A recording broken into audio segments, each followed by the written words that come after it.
हे बघ राधा, हे बघ सगळीकडे मस्तपैकी तू गाऊन मध्ये झालीस. तू ऐकलं नाहीस का? मी म्हणालो तुला गाऊन. काय राधा, अरे कॅन्डल लाईट डिनर आहे, असं काय करते तू? सौमित्र, माझा मूड नाहीये रे. काय झालं? नाही आल्यापासून बघतोय तुझं डिस्टर्ब वाटतेस. काय झालंय का? ऑफिस मध्ये काय घडलंय का?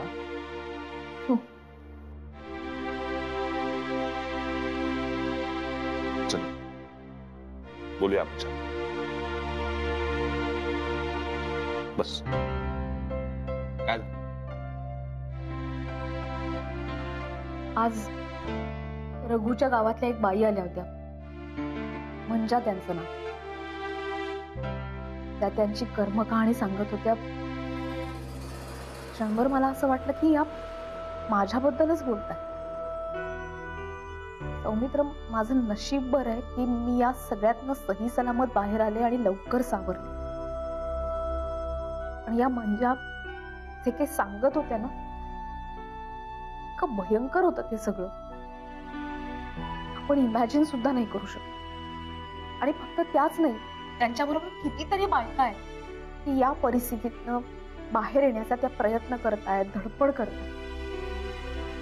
क्षणभर ते सगळं ऐकून ना मला असं इमोशनल झाल्यासारखं झालं. पण दुसऱ्या क्षणी मला असं वाटलं की आपण असं इमोशनल होण्यात काही अर्थ नाहीये. या बायकांसाठी काहीतरी केलं पाहिजे. आणि आपण काय करतो तर इथे गुरुनाथ काय करतायत, माया काय करतेय, गुरुनाथ आपल्यावरती काहीतरी कुरघोडी करतायत, आपण त्यांची वाट लावतो, याच्यातच आहोत. आणि या सगळ्यामध्ये आपण यशस्वी झालो असं म्हणतो आणि सेलिब्रेशन करतो. या बायकांना सेलिब्रेशन म्हणजे काय हे सुद्धा माहिती नाही. आज या सगळ्या बायका माझ्याकडे एक यशस्वी उद्योजिका म्हणून पाहतात. आपल्या कंपनीचा टर्नओव्हर आता वाढलाय. आणि मी काय करते या सगळ्यांसाठी? तर समजा मी यातल्या एखाद्याही बाईच्या चेहऱ्यावरती हसू आणू शकत नसेल, त्यांना आनंद देऊ शकत नसेल ना, तर उपयोग काय या पैशाचा, या प्रसिद्धीचा?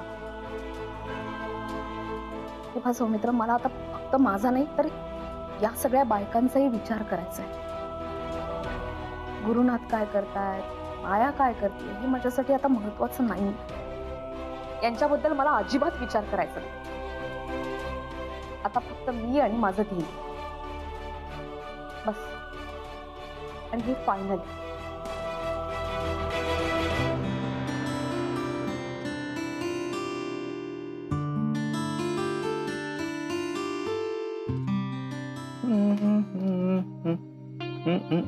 ए हाय. अरे काय तू चेंज करून येणार होतीस ना? एनिवे, तू कशी आलीस तरी छानच दिसतेस. मला खूप आवडतेस. माया माया, तुझं काय करू ना मला खरंच कळत नाही का. म्हणजे तू अशी समोर आलीस ना की तुला किती वेगवेगळ्या प्रकारे प्रपोज करू मला खरंच लक्षात येत नाही. आणि मला माफ करा, मी हे असंच बोलत राहणार आहे आणि मला असंच वाटत राहणार आहे जोपर्यंत आपलं लग्नाचं काही ठरत नाही. त्यामुळे आज तुला मस्तपैकी असं रोमॅन्टिक कॅन्डल लाईट डिनरला बरोबर बसवून आपण आपल्या लग्नाची डेट फिक्स करणार आहोत.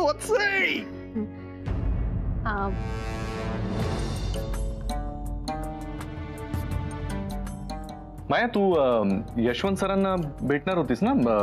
सगळे गैरसमज दूर करायला भेटलीस का? माया, काय झालंय?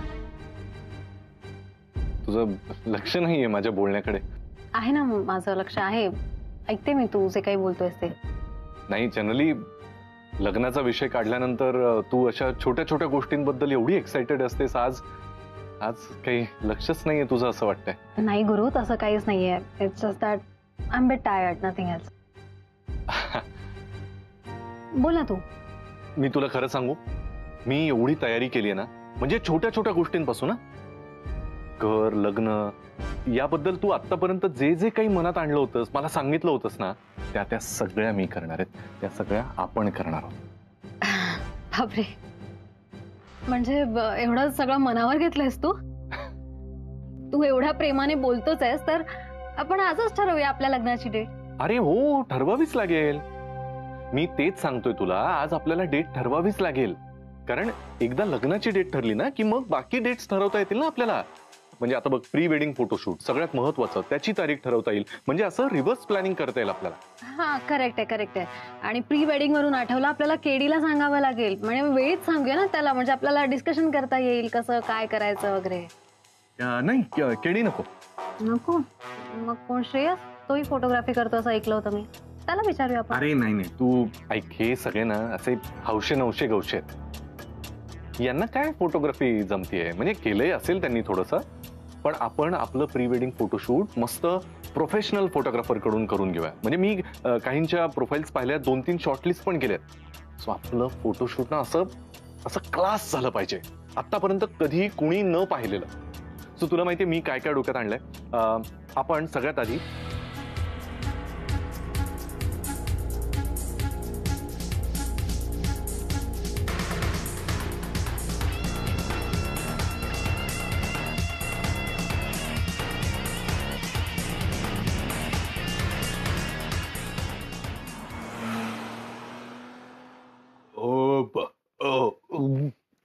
बापरे, जरा जास्तच जेवलो. केड्या बडीशोप घे. अरे पण ही तर छोटीच आहे. केड्या ही बडीशोप घे. मी मगाशी काय म्हणत होते रे? केड्या ही बडीशोप घे. अरे मी मगाशी काय म्हणत होते केड्या? अच्छा, मगाशी तुम्ही म्हणालात मला माझं ध्येय सापडलंय, आत गेलात आणि बडीशेप घेऊन आलात. म्हणजे बडी जरी शेप असली तरी ध्येय छोटच होतं तुमचं. केड्या, अरे ते ध्येय नाही रे. मला असं वाटतंय ही व्यक्ती माझ्या आयुष्यात यावी आणि या पुढचं माझं आयुष्य अगदी आनंदात जावं. खरं सांगू, माझंही तसंच काहीच झालंय. म्हणजे खरं सांगू ना मम्मा, आपण म्हणजे पहिल्यांदा ना आपण दोघे एका पेजवर आहोत, माहितीये. पलट, अरे पेज पलट, पेज पुढे चल. अरे आयुष्यात पुढे चल केड्या. आपल्या दोघांना ना माया हवी आहे रे. हो, माया माझी आहे, तुम्हाला कशाला हवी आहे? केड्या, अरे तुला ही माया हवी आहे, मला ही माया हवी आहे. नाही हे ठीक आहे, पण एवढी मोठी माया कोण करणार? केड्या, खरंच मला असं वाटतंय ही व्यक्ती माझ्या आयुष्यात यावी, दारावरची बेल वाजावी.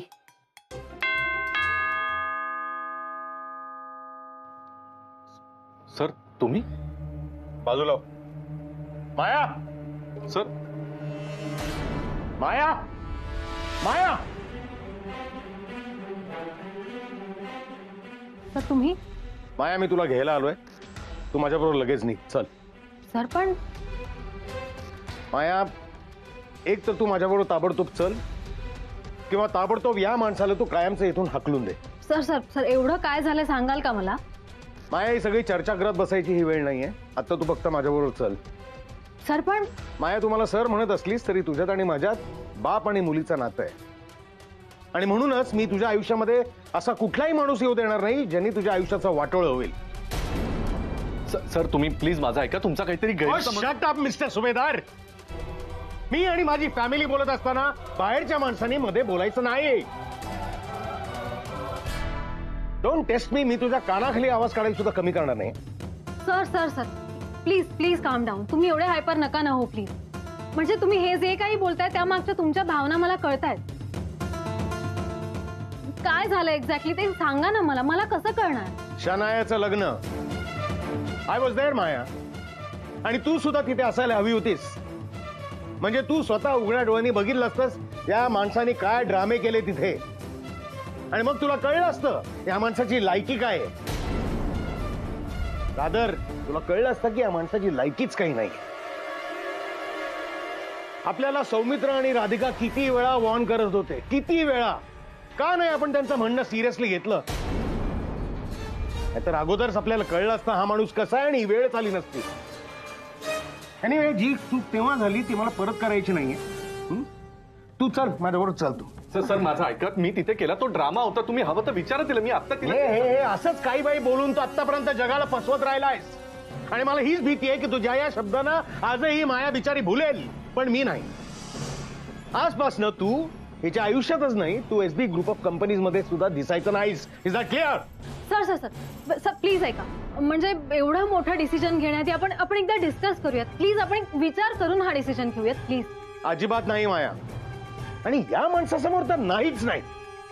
सर तुम्ही खरंच एकदा माझा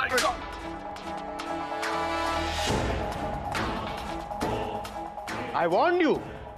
मी आणि माझी फॅमिली बोलत असताना बाहेरच्या माणसांनी मध्ये बोलायचं नाही. मी तुझ्या कानाखाली sir sir sir sir sir please please आपण बाहेर जाऊन बोलूया. प्लीज प्लीज सरी प्लीज या प्लीज.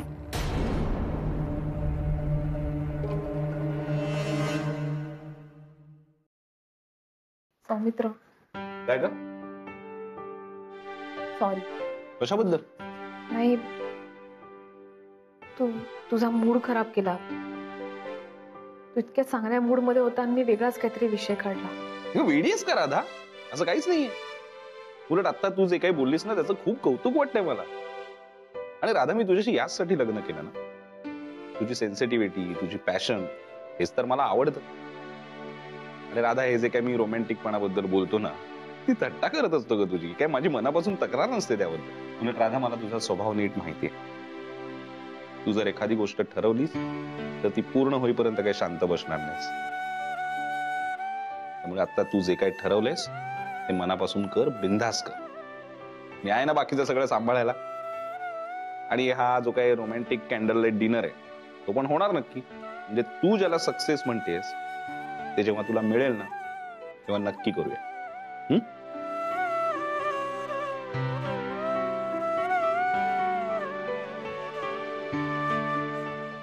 नाही यार गुरु, तू जे काही ठरवलं होतंस त्याच्या बरोबर उलटच सगळं काही घडायला लागलंय. यशवंत सर असे चिडून राहिले माझ्यावर तर मग माझं काही खरंच नाहीये. काही करून मायाने त्यांना लवकर समजावलं पाहिजे. तिने त्यांना समजावलं तरच मायाचं आणि माझं लग्न पॉसिबल आहे.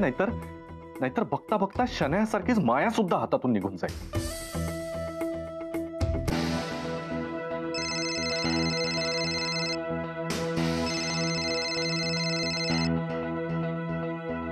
काय केड्या? हे बघ, ओरडून बोलायचं काम नाहीये. मी कशाला फोन केलाय ते ऐकून घ्या आधी. ए केड्या, हे बघ, तुला खरंच काही कामाचं बोलायचं असेल तर बोल. नाही तर आता माझं डोकं ठिकाणावर नाहीये, कळलं ना? ए same to you, same to me. माझी पण सटकली आहे. अरे काय रे तुझं? हा, तू सारखा सारखा माझ्या आणि मायाच्या मध्ये येतोय. मी शेवटला शेन वॉर्न देतोय तुला, वॉर्निंग देतोय. तू याच्यानंतर माझ्या आणि मायाच्या मध्ये आला ना तर माझ्यासारखं वाईट नाही सांगून होतो तुला.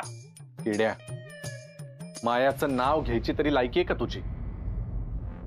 त्या शनायानं बिंदुराणी बनून तुझ्या डोक्यात काहीतरी घातलं, ते खूळ अजून घेऊन बसलायस तू. हे बघ, वेळीत शहाणा हो, नाहीतर मी. नाही तर काय. हा हा. अरे वा, तुम्ही तिथेच आहात का? ए मी तिथे नाहीये, केड्या इथे आलाय. अरे तू नाही तर काय रे, काय करणार आहेस? काही प्रॉब्लेम आहे का तुला? नाही, प्रॉब्लेम माझा नाहीये, त्या केड्याचा आहे. तुम्ही समजवा त्याला. ए त्यापेक्षा तू समजून घे. माझ्या शनूबेबीने केड्याच्या डोक्यात जे घातलंय ना ते बरोबर घातलंय.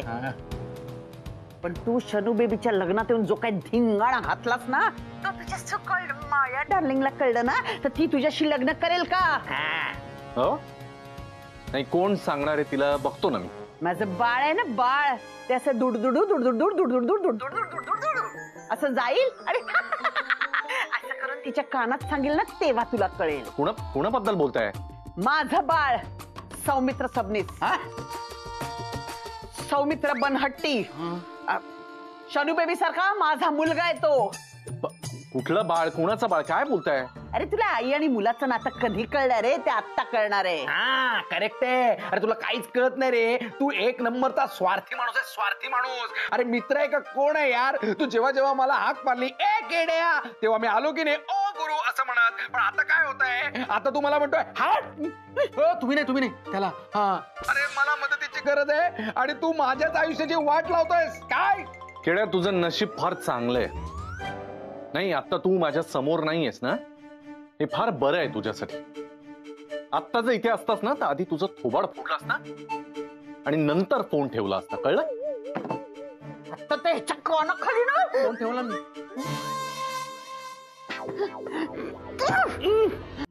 म्हणजे जे काही घडलं ते सगळं तुला ठाऊक येतं?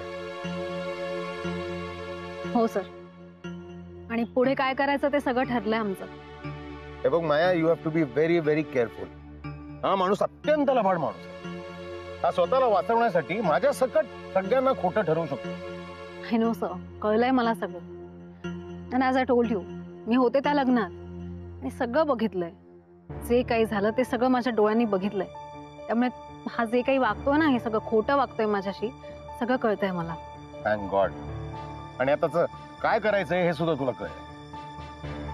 हो, इनफॅक्ट मी त्याला अशी शिक्षा देणार आहे ना, तो कायम लक्षात ठेवेल मला. ही रिग्रेट फॉर हिज लाईफ. माणूस निघाला.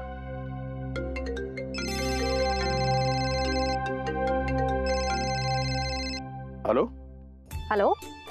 माया, जरा माझं ऐकून घेशील का? हो हो हो, ऐकते मी, बोल. नाही नाही, म्हणजे तुला माझ्याविषयी काय वाटतं ते सांगायला मी फोन केलेलाच नाहीये. मी कशासाठी फोन केला माहितीये का? म्हणजे ना, तू त्या गुरुवर विश्वास ठेवू नको. हा, हे बघ, तू सावध राहा. तो गुरु ना फसवतोय, गोड गोड बोलून फसवतोय तुला. बरं, माहितीये मला हे. अगं माहितीये तरी फोन केलाय मी. पण मला माहिती नाहीये ना.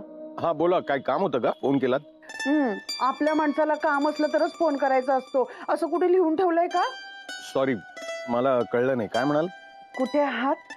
हे बघा, मी आता एका ठिकाणी एका कामामध्ये. हो का? जेवण झालं का? सॉरी, जेवण झालं का तुमचं? नाही, जेवणाच्या बाबतीत तुम्ही अजिबात तुमची काळजी घेत नाही ना, म्हणून काळजी वाटली म्हणून फोन केला. हे बघा, तुम्हाला माझी काळजी वाटली त्याच्याबद्दल खूप थँक्स. पण मी तुम्हाला म्हटलं ना, मी जरा एक महत्वाच्या कामात आहे, त्यामुळे जरा. काय काय काय काय काय काय काय काय काय काय काय काय अगं काय काय विचारतेस? एवढं सगळं होऊन सुद्धा तू त्याच्याशी लग्न करणार आहेस का? काहीतरीच काय तुझं? मी असं कधी म्हणाले? नाही नाही, तू म्हणाले नाही, पण तुझ्या वागण्यावरनं तसंच वाटतंय ना. म्हणजे हे बघ, तू त्याच्या बोलण्यात येऊ नकोस. हा माया, तू सावध राहा. तू त्याच्याशी अजिबात लग्न वगैरे करायचं नाही. त्यापेक्षा मी सांगतो, सरळ जा आणि एक कानाखाली मार त्याच्या. हॅलो, हे तुमच्या आसपास कोणी आहे का? आणि तो चिडला का एवढा? आहे एक जण माझ्यासारखाच, प्रेमात झुरणारा, प्रेमात सगळं काही सहन करणारा. सॉरी, हे काय तुम्ही बडबडताय? मला काही कळत नाही. नवीन कविता वगैरे केलीत का?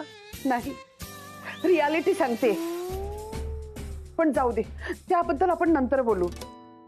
तुम्ही आता कामात आहात ना, वेळेत जेवून घ्या आणि स्वतःची काळजी घ्या. हो, घेतो काळजी. तुम्ही पण स्वतःची काळजी घ्या.